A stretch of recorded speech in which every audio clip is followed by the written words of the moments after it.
আসসালামু আলাইকুম বাংলাদেশ, কেমন আছেন সবাই? আজকে আমরা নার্সারির সেকেন্ড এপিসোড নিয়ে চলে এসেছি। আজকে আসছি হচ্ছে আশুলিয়া থেকে। এটা হচ্ছে চারাবাগ দোসাইদ বাজার। দোসাইদ বাজারের পাশে অনেকগুলো নার্সারি গড়ে উঠেছে। এখানকার মানুষজন পারিবারিকভাবে অনেকেই নার্সারির সাথে জড়িত, এবং আমরা অন্যান্য জায়গায় কৃষকরা যেভাবে ফসল করেন, ফলজ গাছ করেন, এখানে সবাই সৌন্দর্যবর্ধক গাছ, নার্সারির সকল গাছগুলোকে নিয়ে কাজ করেন। এটাই তাদের কৃষি, তাদের জীবন, তাদের গল্প। এবং নার্সারির কোন গাছটা কোথায় রাখলে আপনার বাগানটা সুন্দর হবে, কোনটা ইনডোরের গাছ, কোনটা আউটডোরের গাছ, কোনটা রোদের গাছ, কোনটা ফুলের গাছ, কোনটা ফলের গাছ, সব নিয়ে আজকে কথা বলবো। আমি মুরাদ, আপনাদের সবাইকে শুভেচ্ছা। তো গাছ নিয়ে আমার সাথে আজকে এখানকার যারা নার্সারির বিশেষজ্ঞ আছেন, অনেক দিন ধরে কাজ করছেন কম বেশি, তারাও কথা বলবেন। সাথে আমার অভিজ্ঞতার আলোকে আপনাদের সাথে শেয়ার করব যতটুকু জানি। আছি কলাবতীর সামনে। কলাবতী অনেকগুলো কালার হয়, এখানে আমরা অরেঞ্জ কালার পাচ্ছি, পার্পল কালার পাচ্ছি এবং সাদা পাচ্ছি। তো এই কলাবতী হচ্ছে আউটডোরে খুব ভালো হয়, আপনার বাড়ির সামনের আঙিনায় কিংবা সামনে যে একটু ছোট্ট বাগান থাকে, আউটডোরে খুব ভালো হবে এগুলো। অথবা ছাদে আপনি একটু পরিসর করে, আপনি একটু ল্যান্ডস্কেপ করে ছাদে খুব সুন্দরভাবে কলাবতী রাখতে পারেন। কেমন আছেন ভাইয়া? আলহামদুলিল্লাহ, ভালো আছেন? কতদিন ধরে কাজ করেন? 4 বছর। যারা বাগানে কাজ করে তারা নাকি বাগানের প্রতি একটা মোহে পড়ে যায়, এটা কি সত্য? জি সত্য। কেন বলেন তো? এটা প্রকৃতির একটা মায়া। আপনি কতদিন ধরে বাগানের সাথে যুক্ত আছেন? আমি আসলে এগ্রিকালচার নিয়ে পড়াশোনা করতেছি, পাশাপাশি বাগান দেখাশোনার কাজে আছে। বাহ, আপনি এগ্রিকালচার নিয়ে পড়ছেন? হ্যাঁ হ্যাঁ। পাশাপাশি আপনার এটা নিজের বাগান? হ্যাঁ, প্রায় নিজের বলতে। আচ্ছা, তো এই যে এটা কত বছর ধরে এই বাগানটা? বাগানটা প্রায় 9 বছর ধরে। 9 বছর। হ্যাঁ, আমাদের পাশাপাশি পারিবারিক সূত্রে না, আমাদের হচ্ছে এর পাশাপাশি আরও 4-5টা বাগান আছে। পাশাপাশি এটা হচ্ছে সেল সেন্টার হিসেবে ব্যবহার করা হয় আর কি। এখনকার তরুণরা এই চমৎকার কৃষি শিল্পের উপর যে ফিরে আসছেন এবং কৃষি নিয়ে পড়াশোনা করে একটা সুদূর প্রসারী পরিকল্পনা করছেন, এটা একটা অসম্ভব চমৎকার ব্যাপার। কৃষি মানে অনেকের চোখে হয়তো অনেক ছোট মনে করতে পারে, কিন্তু আসলে কৃষি না। কৃষি যারা আসলে দেশ বা আমাদের নিজেদের জীবন প্রায় অচল। হ্যাঁ, তো কৃষি আমাদের অপরিবর্তনীয় একটা জিনিস। তো আমি মনে করি না তেমন কোনো কিছু। কৃষি এবং বাগান আমাদের জীবনের প্রায় ওতপ্রোতভাবে জড়িত। হ্যাঁ, গাছপালা বা কৃষি এগুলো ছাড়া আমাদের অসম্ভব প্রায়। কৃষির মধ্যে এই যে আপনি কৃষির মধ্যে কিন্তু সবথেকে চমৎকার কাজটা করতেছেন, যেটা হচ্ছে অনেক ধরনের ফুল গাছ, ফল গাছ, তারপরে ইনডোরের গাছ, আউটডোর গাছ, ক্যাকটাস, অনেকগুলো ভ্যারাইটি নিয়ে কাজ করতে অনেক মজা লাগে না? আমার তো মনে হয় যে এরকম একটা বাগান থাকলে আর কিছুই দরকার নাই। আসলে ভালো লাগে একটা গাছ করে, গাছপালার প্রতি। ফুল গাছ অনেকগুলো গাছ থাকে, যা মানে একটা আবেগ মায়া কাজ করে, যার ফলে বাগানের প্রতি একটা আকর্ষণটা বেশি হয় আর কি। এটা কি প্রজাতির আম? এটা হচ্ছে 12 মাসি কাতিমন। এটা প্রায় বছরে 2 থেকে 3 বারই ফল আসে। হ্যাঁ, তো এবার হচ্ছে ঝড় বৃষ্টি আর প্রচণ্ড তাপদাহের কারণে ফলটা একটু কম, আগের বার অনেক বেশি ছিল আর কি। আর এই পাশে এই যে লাল আম গাছটা একটু যদি ধরে দেখা। হ্যাঁ, এটা হচ্ছে মানে সূর্য ডিম। হ্যাঁ, এটা লাল হবে, আর আমটা ভিতরে অনেক পাকা হলে খুব লাল হয় ভিতরে, আর খেতে খুব। আমের নাম সূর্য ডিম, অসম্ভব সুন্দর নাম। নামের সাথে তার কালারটাও খুবই সুন্দর। এই গাছের দাম কেমন? এটার দাম হচ্ছে 3,500। 3,500। এটা একটু দামি প্রজাতি। হ্যাঁ, দামি প্রজাতির। আর ব্যানানা ম্যাঙ্গো দেখেন কত সুন্দর কালার এবং কত চমৎকার। হ্যাঁ,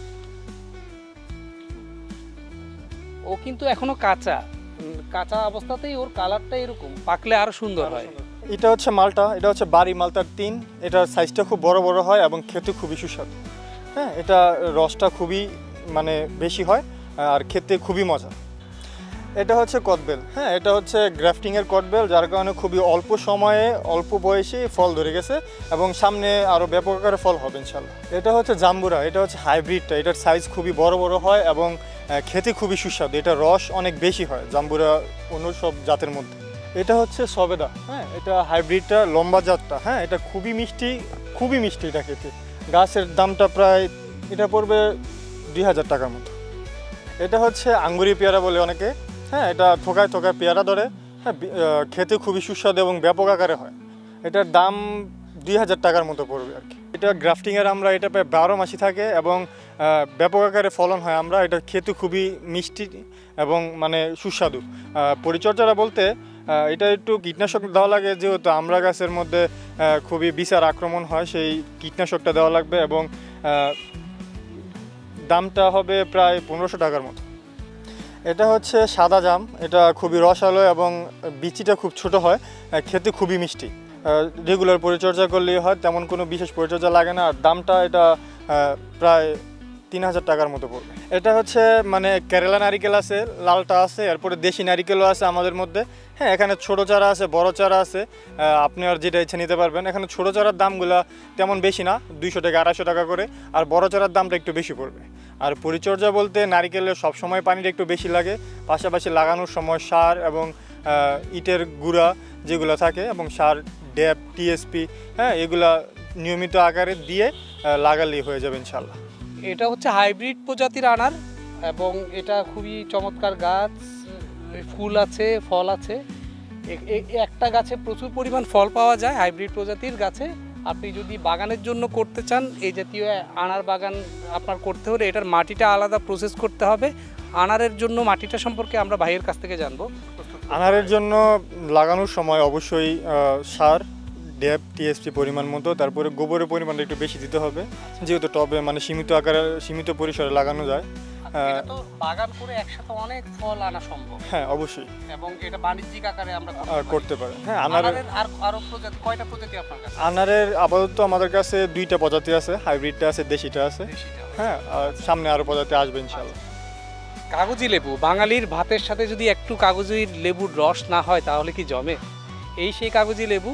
আপনি এটা ছাদে করতে পারেন, একটু বড় গাছ। বারান্দায় করলে খুব একটা সুবিধা হবে না, বারান্দায় করলে প্রচুর পরিমাণ রোদ লাগবে এবং গাছটা বড় হওয়ার জন্য বারান্দায় যথেষ্ট উপযোগী না, কিন্তু ছাদে এবং আপনি এটা আউটডোরে খুব ভালো করতে পারবেন। সুবাসিত সৌরভে ভরা দেশি বেলি।